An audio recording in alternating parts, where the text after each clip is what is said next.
So straight to the point. Stupid drain will not drain properly. I've used Drano, I've used whatever. So I'm going to take off the drain stuff and stick this directly into what's going into the wall. You know, I've taken the P-trap off as well. There's nothing in it.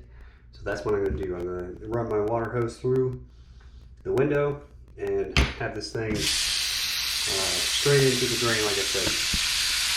But as you can see, it just kind of hangs out for a little bit. It's really annoying. First thing I'm going to do though is I'm going to turn off the water just so I don't accidentally turn the water on while the P-trap isn't attached.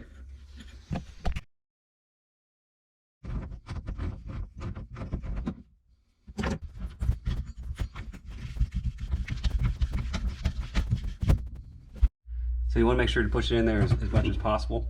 When you turn the sucker on, it's going to expand and then start pushing water into it.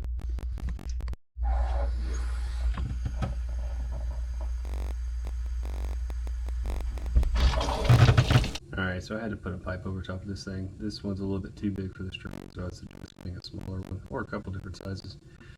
But it seems to be working a lot better now. I'm going to leave it running for a couple minutes.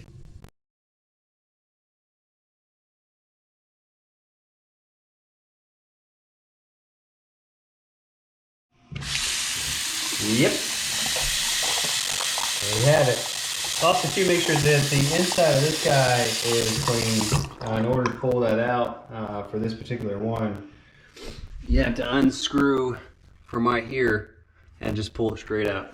So if you got any questions, comments, just let me know. Like the video, subscribe.